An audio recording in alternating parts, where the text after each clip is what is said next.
Hello दोस्तों, नमस्कार। मेरे ऑनलाइन प्लेटफॉर्म संतोड़ा मैथ्स एकेडमी में मैं भियाराम आपका स्वागत करता हूं।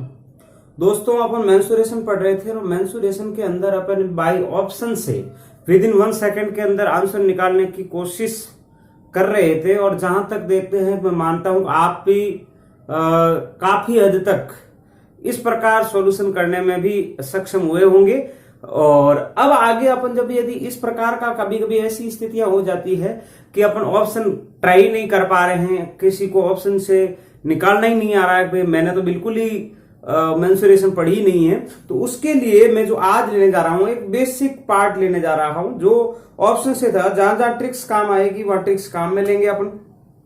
यानी कि आपको पहले ट्रिपलेट्स पढ़ाया, उसके बाद बाय ऑप्शन कैसे किया जाता है, वो कैसे करते हैं, वो ट्रिपलेट्स का यूज कैसे किया जाता है, वैसे वैसे करते करते अपन चलेंगे। तो जो मैं आज ये आपके सामने ले रहा हूं वो एक बेसिक पार्ट है, बिल्कुल ही बेसिक पार्ट है। इसमें आप लोग देखोगे जिन्होंने मैथमेटिक्स पढ़ी है उनको तो कहेंगे कि बस ठीक है, ये चलो ठीक है, ये तो आता है। फिर भी एक बेसिक पार्ट्स को अपन लोग उन लोगों के लिए दे रहे हैं जो बिल्कुल ही नहीं पढ़ पा रहे थे, तो उसको थोड़ा सा देखते हैं बेसिक पार्ट्स के अंदर क्या होता है। उससे पहले मैं कहना चाहूंगा मेरे चैनल को सब्सक्राइब, लाइक एंड शेयर कीजिए और वीडियो को पूरा देखिए। जैसे जैसे अपन और दोस्तों के साथ शेयर कीजिए।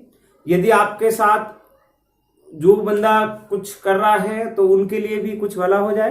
तो अब यहां अपन जो क्षेत्रमिति पढ़ रहे हैं, उन क्षेत्रमिति के अंदर क्षेत्रमिति, अब जब मेंसुरेशन पढ़ रहे हैं, क्षेत्र में भी पढ़ रहे हैं, इसके अंदर दो चीजें बात ध्यान रखें अपने। हमें यहां मैथमेटिकल 2D और 3D काम आती है। आकृतियां जो होती है वो इस प्रकार की होती है। अब कि सर 2D और 3D क्या होती है? 2 डायमेंशन यानी कि द्विविमीय और त्रिविमीय। विमीय क्या होता है? यानी कि जिसके अंदर 2 अक्ष है वो तो है द्विविमीय, जिसके अंदर 3 अक्ष है तो त्रिविमीय। जैसे ये देखो, एक आयत हुआ, इसके 2 अक्ष है, लंबाई और चौड़ाई, है ना, तो ये हो गई 2D। और जिसकी ऊंचाई भी और हो जाए उसे अपन 3D कह सकते हैं, उसे आकृति 3D कहेंगे। अब देखो, जो मैं ये आकृतियां देख रहा हूं, उन आकृतियों में से अब मैं तो एक ही जानता हूं, आपको फॉर्मूले रटने की जरूरत नहीं है। यदि उन फॉर्मूलों पर भी गौर करके आप समझें तो आधा मेंसुरेशन तो ऐसे ही हो जाता है। अपन लोग क्या करते हैं, डायरेक्ट ही फॉर्मूला पढ़ा है कि लंबाई इंटू आयत पढ़ा आपने। आयत का फॉर्मूला क्या है? लंबाई इंटू चौड़ाई। ये मैं नहीं समझता, किसी को नहीं आता, सभी को आता है। क्योंकि जो बंदे एडवांस मैथ ना पढ़ी तो क्या हो गया, 10th तक तो सबने पढ़ी है, तो उसमें तो मेरा मानना यह है आप जहां तक रटते हो कि बस ठीक है, एक पेज लिख दिया, वो इसका ये, इससे अच्छा है थोड़ा सा उस फिगर को ही समझ लें तो क्या होता है।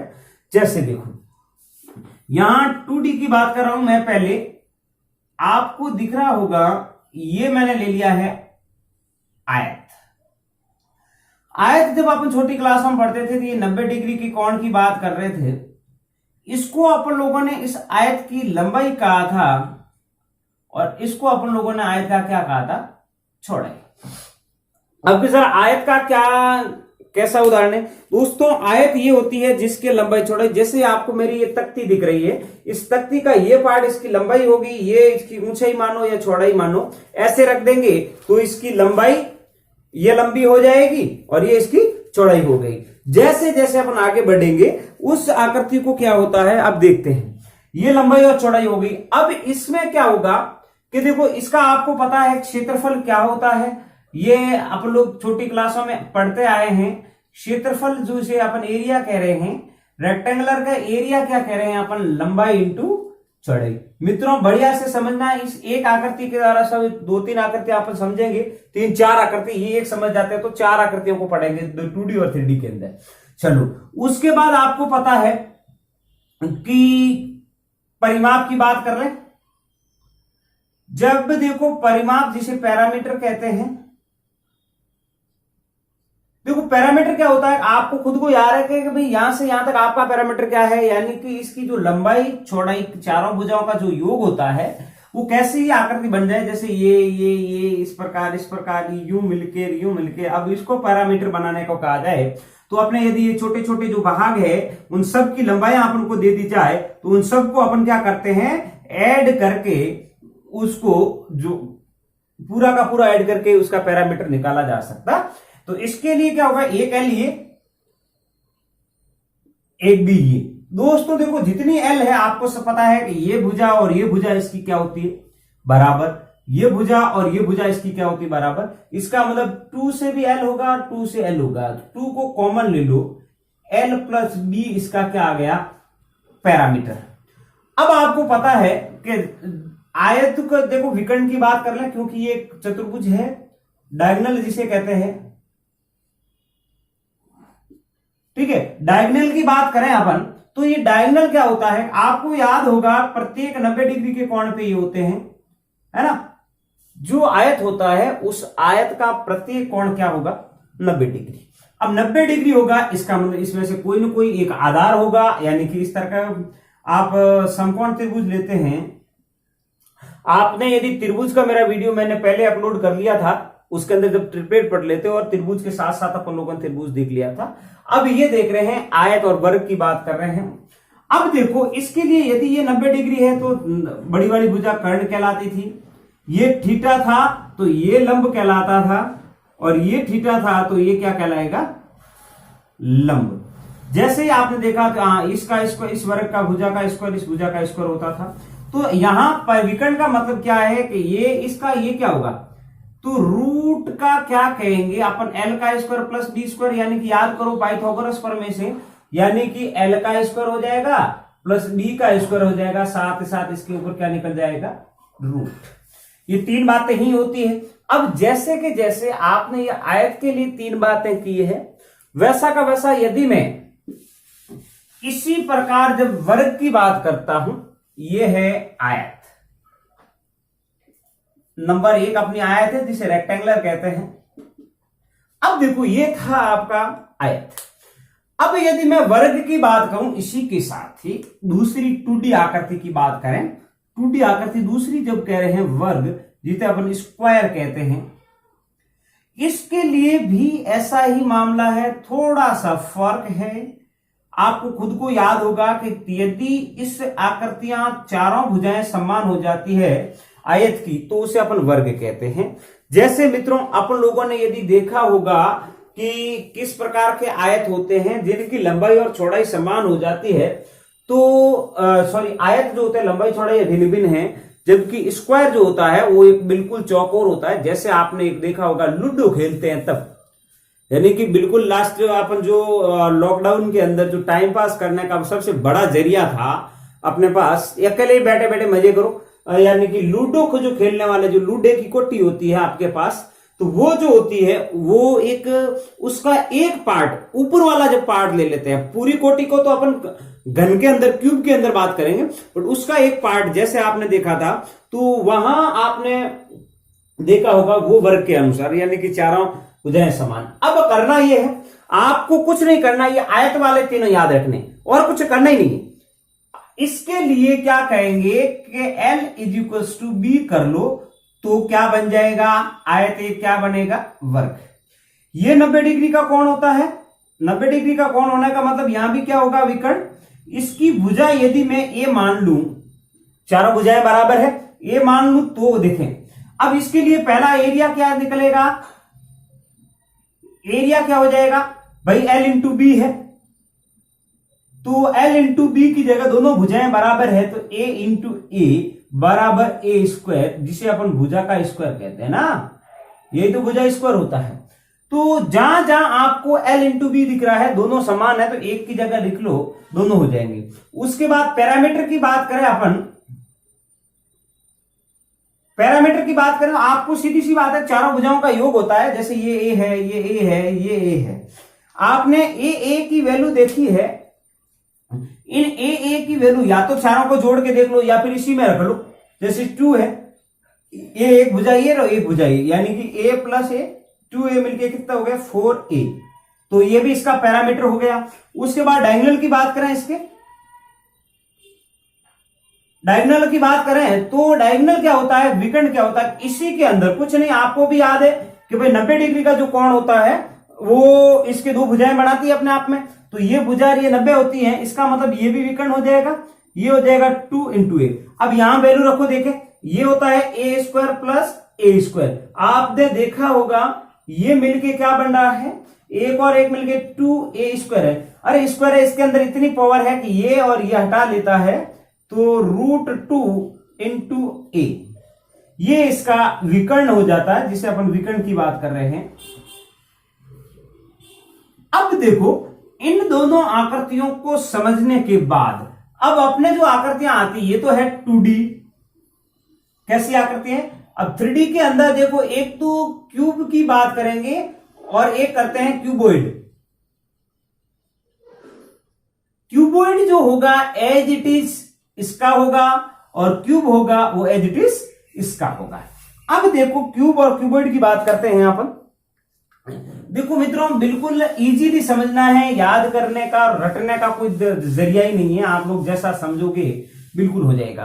अब होता क्या है, आपने देखो आयत और वर्ग को जब अपन लोगों ने समझा है, अब उस आयत और वर्ग को समझने से पहले अब जब आपने वो समझा, उसमें क्या था, लंबाई और चौड़ाई, यानी कि मैं इस बुक्स की इधर से ये लंबाइयां देख लेता हूं तो आयत होगा। अब इसके लिए भी आपको मैं ऐसे बता दूं, यानी कि इसकी कुछ हाइट हुई, यानी कि जो आपका सरफेस था उसको ऊंचाई दे दी जाए, ऊंचाई दे दी जाए तो वो एक आयत में आयतन में कन्वर्ट हो जाता है, यानी कि वो कितना स्थान घेरता है। तो जो देखें ये घनाभ आकृति का है, ध्यान रखना। अब घनाभ के लिए क्यूबॉइड का मतलब मैं घनाभ की बात करूंगा, यानी कि जो आयत था उस आयत के लिए ऊंचाई काम में ले ली, वो हो गया उसका वॉल्यूम। अब होता क्या है, देखो इसमें भी एक ये आकृति, दूसरी ये हो गई, तीसरी ये सरफेस, तीसरी ये और ये कितनी सतह हो गई, वापस से गिनो, 1 2 3 4 5 और 6 सतह। ये किनारे हैं 1 2 3 4 4 4 8 4 12, ये किनारे हो गए। अब उसके बाद ये जो थे ये शीर्ष 1 2 यूं कर मिला के शीर्ष है। तो अब देखो इस क्यूबॉइड की बात करें, जैसे आपने देखा इसका क्षेत्रफल क्या कह रहे हैं अपन, यहां ये कह रहे हैं, चलो देखो ऊंचाई की बात, थोड़ा सा क्यूबॉइड की बात कर लेता हूं मैं। ये आपने आयत देखा था, इसको यदि मैं थोड़ी सी ऊंचाई दे दूं, मान लो ये ऊंचाई दे रहा हूं,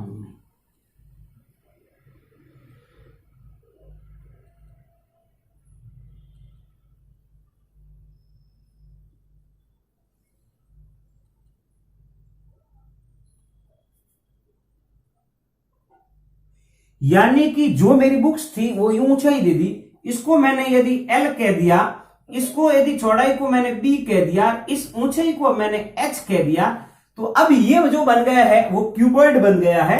यानी कि ये रहा L, ये रहा आपका B और ये रहा H, इधर बन गया। इसको मैंने कह दिया, इसको लंबाई कहा, इसको मैंने कह दिया चौड़ाई, और इसको कह दिया मैंने ऊंचाई। अब सबसे पहली बात आती है वॉल्यूम की, इसको कहते हैं हम आयतन। और आयतन क्या होता है मित्रों, कुछ नहीं था, आपने पीछे वाला जो क्वेश्चन देखा है आयत वाले के अंदर, आयत का क्षेत्रफल क्या था, लंबाई इंटू चौड़ाई। अभी मैंने कहा यदि उस आयत की ऊंचाई ले ली जाए तो वो आयतन में कन्वर्ट हो जाती है, इसका मतलब क्या कह दिया आपने, H। तो घनाभ का, ये घनाभ की बात कर रहे हैं सर, अब घनाभ की बात कर रहे हैं, घनाभ का आयतन कितना है, लंबाई इंटू चौड़ाई इंटू ऊंचाई। उसके बाद उसका पैरामीटर था ना, अब पैरामीटर था, उसके बाद विकर्ण भी था। अब जैसे ही विकर्ण पर देखें अपन, विकर्ण देखते हैं तो विकर्ण क्या था कि यहां आपने देखा भाई ये एक आयत है, यहां 90 डिग्री है, इसका मतलब इसका विकर्ण जो था, और आपने ये भी देखा L square plus B square, तो उसमें था ही था, अपन लोगों ने ऐड किया है, सिर्फ और सिर्फ ऐड कर दिया है तो H स्क्वायर, ऐड आपने कर दिया ओनली फॉर H स्क्वायर। अब देखो जब ये विकर्ण हो गया, वॉल्यूम हो गया, उसके बाद दूसरा एक और स्थिति यहां ये बनती है कि यहां जो घनाभ होता है उसका टोटल सरफेस एरिया तो होता ही होता है ना, संपूर्ण पृष्ठीय क्षेत्रफल की बात कर रहे हैं। जब संपूर्ण पृष्ठीय क्षेत्रफल की बात करेंगे अपन, तो उसके अंदर क्या हो रहा है जरा देखना। अब यहां ये हो गया, जैसे इससे थोड़ा सा पहला आपको एक याद होगा, चारों भुजाओं के लिए क्षेत्रफल। अब इसमें ये होता है, चारों भुजाओं का हो क्या गया है, जब आप कमरे में बैठे हो तो ज्यादातर ही अपने क्वेश्चन इसी टॉपिक पे पढ़ते हैं। कारण है कि क्या होता है, जैसे मान लो किसी दीवार पे पेंट करवाना है और उस पेंट का 5 रुपए है, उसमें से क्या करते हैं कि दरवाजा निकलवा देते हैं, कभी खिड़कियां निकलवा देते हैं, कभी खिड़की पे भी अलग से कलर करवाने का पेंट आ जाता है, तो उनका खर्चा कैसे निकाला जाता है।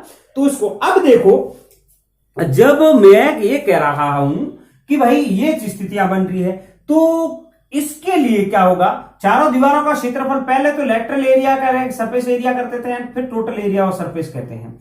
अब इसमें क्या हो गया कि भाई चारों दीवारों का निकालने का मतलब और घनाभ का मतलब क्या हो गया, चारों दीवारों के लिए क्या हो गया कि भाई दीवार तो है ही है, 1 2 3 4, इधर वाली 4 दीवार तो होगी, परंतु एक ये फर्श और ऊपर वाली छत, 6 के 6 मिला के इसके बन रहे हैं। जबकि अपने चारों दीवारों का मतलब तो सिर्फ और सिर्फ इतना ही है, 1 2 3 4 दीवारें, 4 दीवारें हैं। इसका मतलब चारों दीवारों का क्षेत्रफल का मतलब कितना है, 4 आयत हो गए, इधर इधर इधर 4 आयत का मतलब 2 तो क्या होगी, लंबाई इनटू चौड़ाई की बात करें, सॉरी ऊंचाई की बात कर लेते हैं, या पहले सरफेस एरिया ही देख लेते हैं, उससे कोई फर्क पड़ने वाला नहीं। पहले टोटल सरफेस एरिया, लेटरल को बाद में देख लेंगे, वक्र पृष्ठ को, चारों दीवारों का क्षेत्रफल बाद में देखेंगे, उससे पहले टोटल सरफेस एरिया देखते हैं।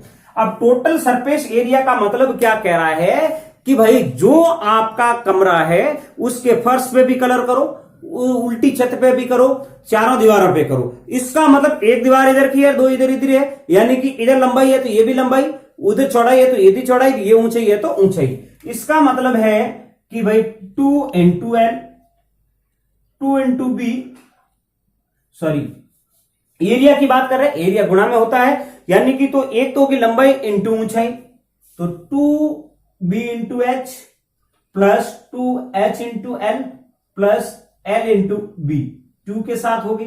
अब 2 को जैसे ही आपने कॉमन ले लिया, into L B plus B H plus H L आ जाता है। ये जिसे अपन संपूर्ण पृष्ठीय क्षेत्र कहते हैं, क्षेत्रफल इसे कहते हैं, टोटल सरफेस एरिया कहते हैं। अब इसी को देखो, जब चारों दीवारों की बात करेंगे तो मित्रों ये देखो कि नीचे वाला बात और ऊपर छत वाली बात कहीं नहीं आएगी, सिर्फ और सिर्फ दीवारों की बात करेगी। अरे दीवारों की बात करेगी, इसका मतलब ये है, हाइट और लंबाई तो आ जाएगी, बट चौड़ाई इसके अंदर इंक्लूड नहीं होगी।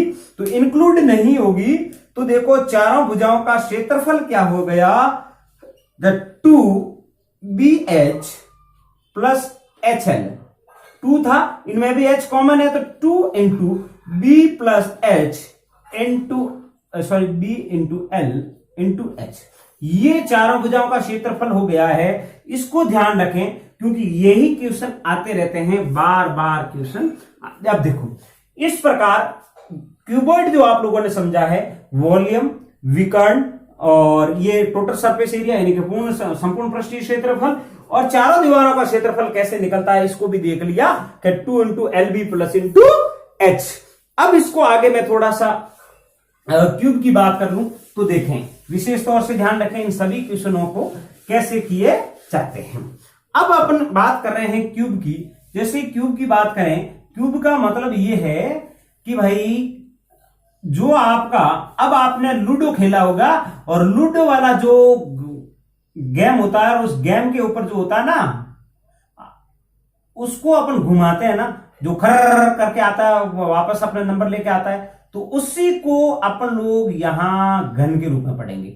आपने खुद ने देखा होगा इस प्रकार ये घन बना है, लंबाई चौड़ाई ऊंचाई इक्वल हो रही है, तो लंबाई चौड़ाई इक्वल की बात कर रहे हैं अपन, L, ये भी L के बराबर और ये भी L के बराबर। कुछ नहीं, आपने घनाभ पढ़ लिया तो बिल्कुल वॉल्यूम की बात करें यानी कि आयतन की बात करें तो तीनों भुजाएं समान थी, तो उसमें क्या L into B into H था, तो इसको भी A इंटू A L है, हाँ तो चलो एल ले लिया, तो एल इंटू एल, तीनों गुणा हो गया तो एल क्यूब, बस यही होता है।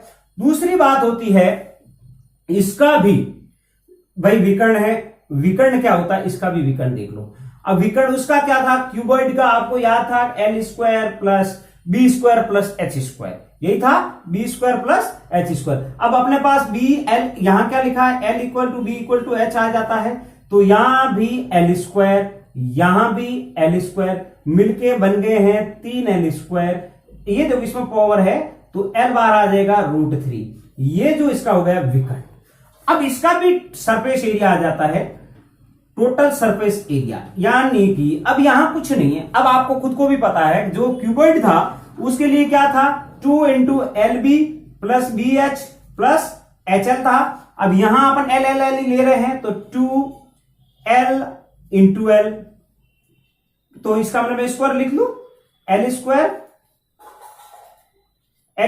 Plus L square plus L square हो जाता है। तो 1 2 3 3 दूनी 6 एल स्क्वायर, यानी कि घन का पृष्ठीय क्षेत्रफल क्या होता है, इसको यहां लिख सकते हैं,